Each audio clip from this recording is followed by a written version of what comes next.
Hello folks. There was a show the other night about AIG, you know, that big insurance company, the billions that was stolen and went missing. You know, they insure people health-wise and things like that. Well, they claim to. They're sure not losing the money from paying out claims because apparently, I think it was one of the American shows, sick and injured people still aren't being compensated. They're not getting insurance. They're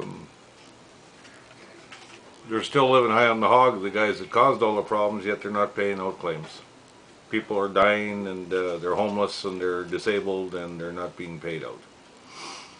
Anyways, and also the Toronto Housing Authority being taken to task for disgusting living conditions in their units. Rats, mice, bugs, safety doors that aren't locked, can't be locked, gang shootings, murders, people living in filth. And they interviewed the guy that's in charge of it, and I missed his name, but what a sick, twisted son of a bitch. Tens of millions of dollars spent, he claims, but nobody can see where it was spent. That's strange, isn't it?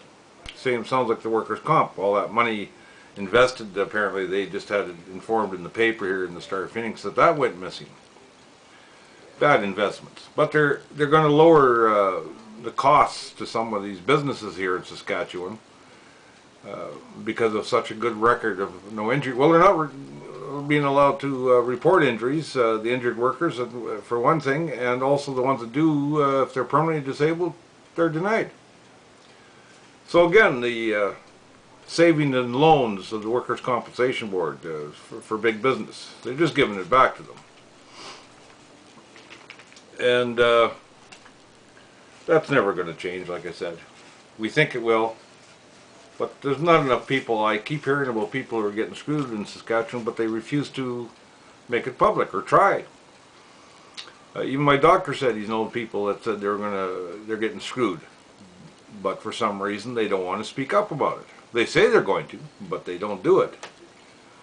So, you know, that's what they want. That's what the Compensation Board wants. They want you to keep your mouth shut. Politicians are all in favor.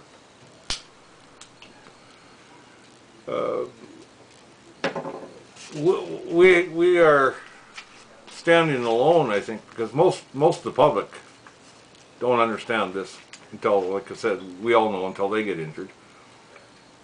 Oh, before I forget, Brock, hell called, your room is ready.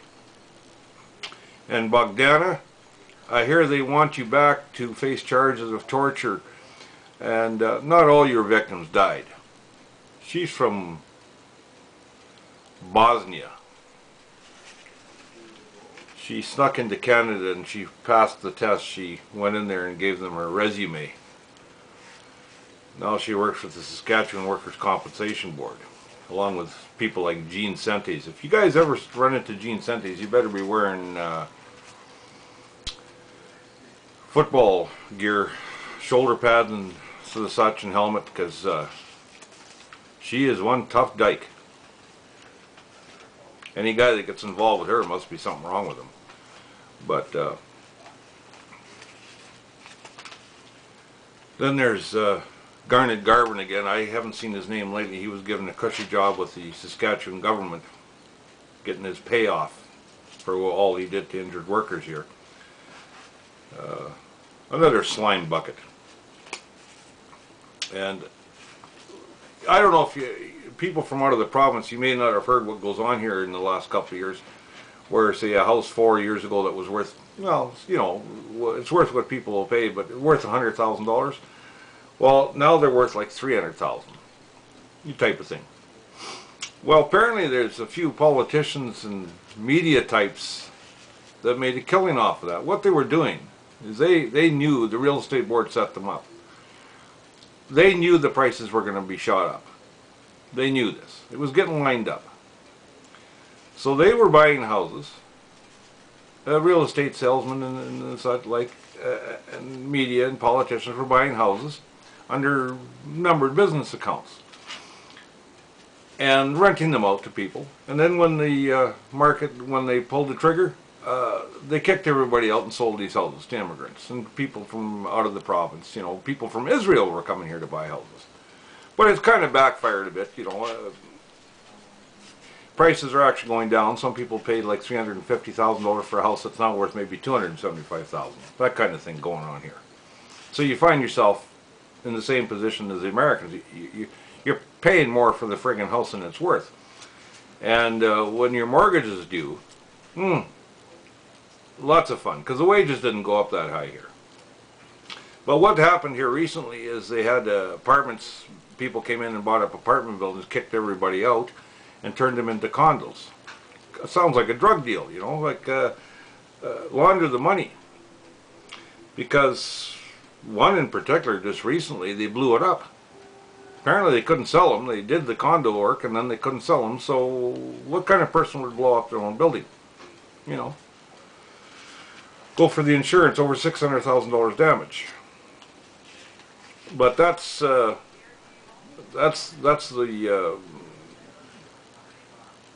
Saskatchewan mentality lately. Greed. When you start taking $300 basement suites in here in Saskatoon, and 4 years later you're charging $700 and $800 for the same bloody suite because everybody else is doing it. Well, anyways, I got my notice. They're tearing these places out of here right away. They couldn't sell them. They're moving some of them, just moving, tearing them down, some of them, and moving them. But I was told next year, but apparently they came up with the money. Must have had a big drug deal somewhere, I guess. I don't know. But I got told that very soon it'll happen. But I got lucky. I found the place immediately. It isn't a house, because a house here that you could normally get, like I say, 4 years ago for $700 a month is now up to $2,000 a month. And some of them are real dumps. But people got to have a place to live in. So, anyways, there's not much more to say about I would like to see more people. Like my doctor tells me there's injured workers in his office who are upset to the point, and he tells them about me going on YouTube, and they say they're going to do it. But silence. I've even told them, tell some people to phone me. They come over and use my equipment, and we'll get it on the air. You know, no. So I'm going to try Skype. You know how that works, the camera, and you can talk to people like a video phone. And my daughter in North Carolina set it up, and it took about 10 minutes, and it's perfect. Absolutely perfect, and it's free, and it works like a damn. So, because I hear YouTube is going down the tubes with as far as we're concerned. So, we got to do what we got to do. Anyways, have a good one. Bye.